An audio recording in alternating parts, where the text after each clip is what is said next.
Can you imagine it being that time of the month and you have to use a paper towel, sock, toilet paper, or even a plastic bag as your sanitary napkin? That's the choice homeless women and teens are faced with every month.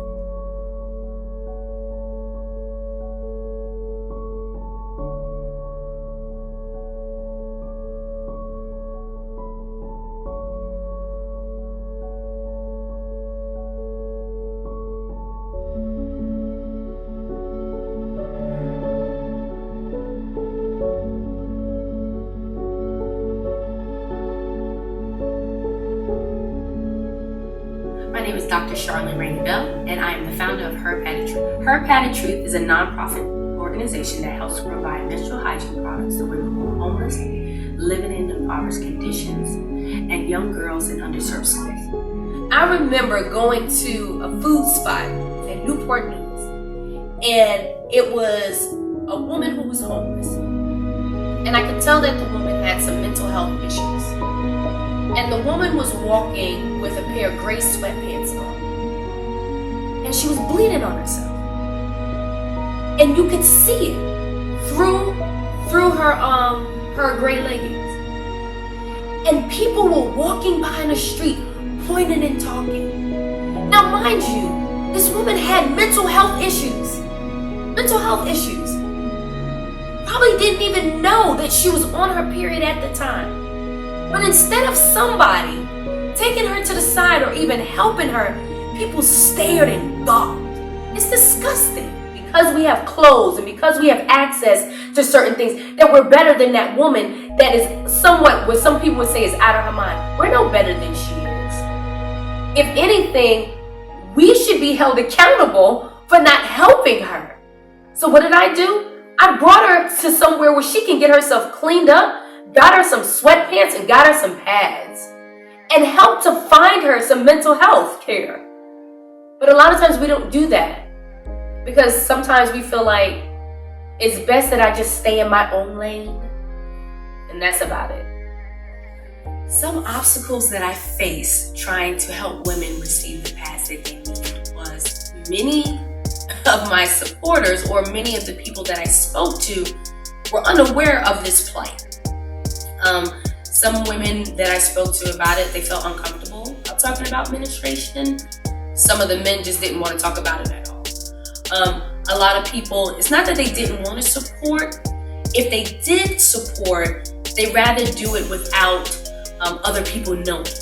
A lot of them felt even convicted that they didn't know that this issue was going on, that they didn't know what period poverty was. So when I brought that to their attention, even though they were apt to help, a lot of them felt more convicted and ashamed that they didn't know that this was going on in their own neighborhood.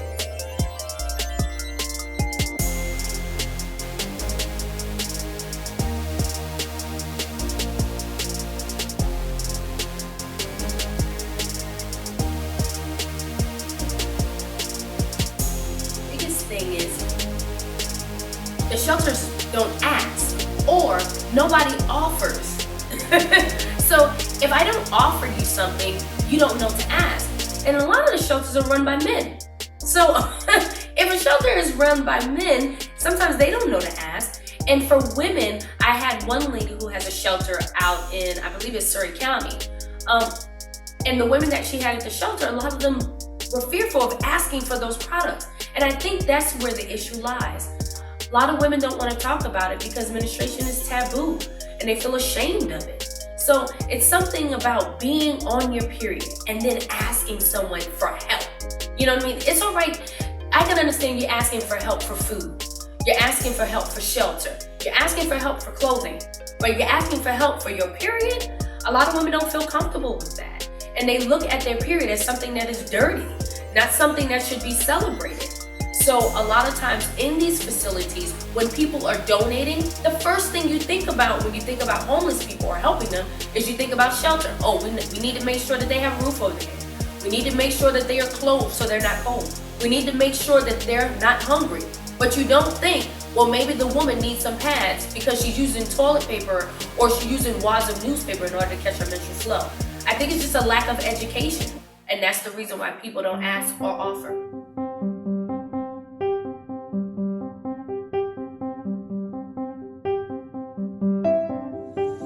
What comes to mind when I hear the word period is Jessie Mae. That's my grandmother's name.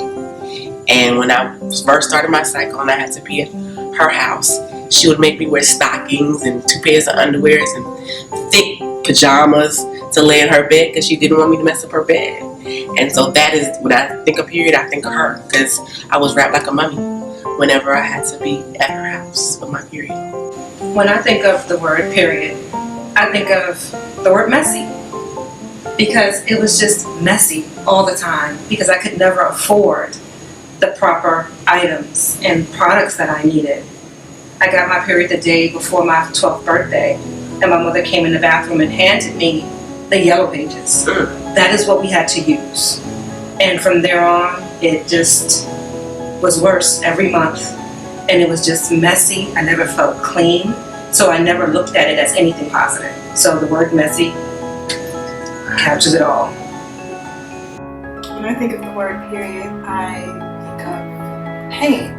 Glad that you're not pregnant, but pain for at least a couple of months. Being on your cycle when you're homeless as a woman is probably the worst experience you can have. You already have to be concerned about where you're going to sleep, what you're going to eat, and now you add this added thing that you already can't talk about. That's already taboo. So you're out in the street, you're homeless, you're hungry, and now you're a mess. And you smell. And you fit every stereotype of a homeless person. And for me, I was a child. So to have that experience at 15, 16, 17, 18 was just really traumatic and really shaped how I saw myself as a woman. And it wasn't always positive. Being a homeless woman on my cycle, it was very difficult because I had my 3 sons with me. We were staying at the Salvation Army, and I remember not having anything. My cycle came on, and there was another young lady that was there, and I stole her pads because I needed something. And I prayed to God that she didn't notice. She didn't say anything if she did. But it was a scary experience, especially when my sons and I were staying in my car, and I would have to go to the bathroom and take all of them with me and try to make tissue and put aluminum foil in my underwear and different creative things I came up with. So it was very difficult. It was already hard enough, as Audra stated, about figuring out where you're going to live, what you're going to eat, how you're going to eat. Myself having 3 sons, how I was going to feed them, and then having to worry about myself with my cycle, and then my son with his diapers. And sometimes I'm like, okay, I'm going to use his wipes today to clean myself. So it was definitely a traumatic experience. In those predicaments of homelessness or dealing with they don't have shelter or have lack of access, it's the shame of having to ask for those bare necessities. Right. Because you're right, who shouldn't have a pad or a tampon in their purse? Yeah. But to know that there are women that are out there who lack the basic necessities that they need in order to feel clean, that's not, it's realistic. It happens every single day. Well, we should include men in this conversation. Absolutely. I believe as women, we have to become comfortable with our own bodies first, right? We're uncomfortable with the conversations. Yeah. So as long as we are uncomfortable, they will be uncomfortable hearing it. Right. We have to normalize the conversation. Yes. I agree. We have to make it something that we can talk about and know that it's okay and that it's not taboo and the ceiling's not going to fall in on our heads, right? And if we make it a part of our dialogue, we can pull them in. Yeah. But if they feel our shame, they're going to resist it. Yeah. So I think it starts here with us, right? Us being comfortable. Yeah. I think what we really need to hone in on, especially with bringing men into the conversation, is many of the men or many of the lawmakers happen to be male. Yeah. And with many of the laws that are passed when it comes to female rights or even menstrual equity, men are making these decisions. And it's very difficult for a man to understand what a woman goes through when he doesn't have a vagina. So I think that it's important to educate men, especially at a young age. You can support Her Padded Truth by donating. That is a big way that we are able to help those that are in need.